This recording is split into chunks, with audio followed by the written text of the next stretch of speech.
Ako po si Punong Barangay Efren Kabisidan Kapko.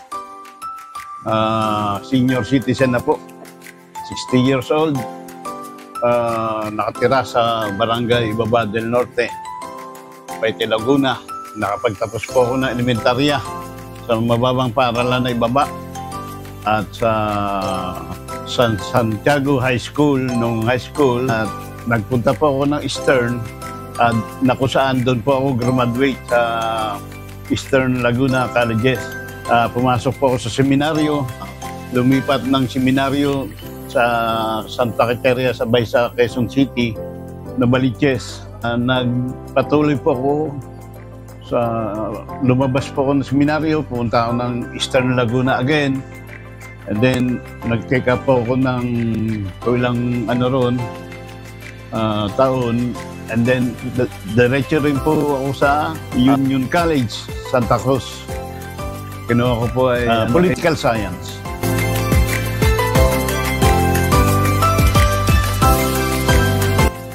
Limang taon na po at siguro mga 4 na buwan.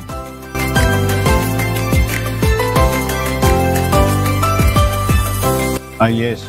Ang gampanin po ng Punong Barangay ay i-implement yung mga policies and programs at saka maggawa ng mga proyektong ang panalo ay ang mga mamamayan o ang mga kabarangay. Pagkatapos yung mga programa para sa mga kabataan sa iba't ibang sektor ng lipunan ay maibigay, sapagkat ang pera ng gobyerno ay para sa tao. Dapat po binibigay kaagad yan sa inyo ng magandang serbisyo at mga proyekto na panalo nga po ay ang tao.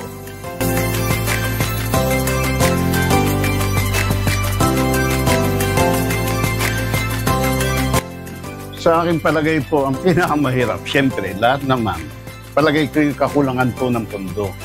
Kasi marami po tayong naiisip na magagandang mga proyekto, mga programa lamang kapag limitado ang budget po ng ating barangay. Na isang barangay, paano po mai-implement yung bagay na yun, ay kinakailangan natin ay ang pondo. Yun po ang hanggang ngayon, kapag wala pong tumutulong, kung sarili lang ng barangay ang gumagawa, ay napakalimitado po ng pondo ng barangay. Yun po ang mahirap. Sa lahat po naman, palagay ko na mga punong barangay, yun ang mga talagang naranasan, yung kakulangan ng pondo.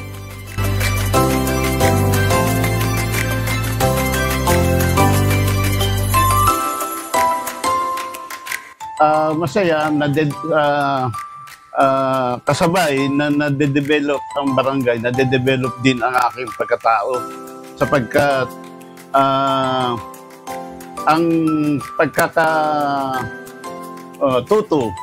ang dunong ay sa araw-araw ay may nakukuha ka, nalalaman, at the same time nagagawa mo sa iyong barangay at na-i-apply mo rin sa sarili mo. Kaya yun ang masaya kong naranasan. Hanggang sa ngayon, ay diretso pa ang pagkakatuto natin para pamunuan ang ating lugar. And then, para naman sa magandang pagdadala mo sa iyong personalidad. Ganun po.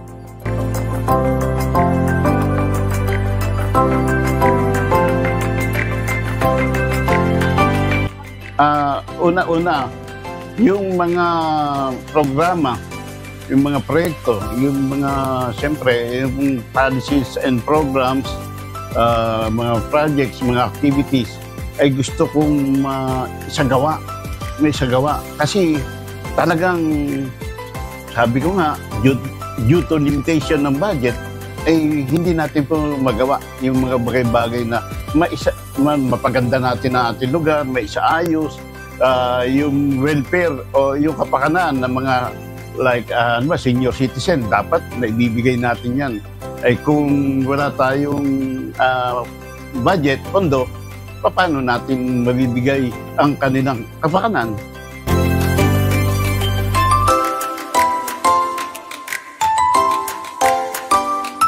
Una po, maraming salamat sa pagkakaboto. Siyempre, ang mga tulad namin ay mga halal ay sa pamamagitan ng boto na mas nakararaming mga mamamayan natin dito sa ating barangay. Una, salamat po sa mga bumoto. Maging hindi sa bumoto, siyempre yan po ay pantay-pantay po ang tingin natin. Pero pasalamat po ako sa pangkalahatan sa mga ating kabarangay. At ano yun po ninyo na tulungan po tayo na mapaunlad natin, isagawa natin yung mga programang para sa iba't ibang sektor tulad ng mga kabataan, tulad ng mga katandaan, yung mga solo parents, dapat po naman ay maibigay natin. Tulungan na lang po tayo, ang barangay at ang komunidad.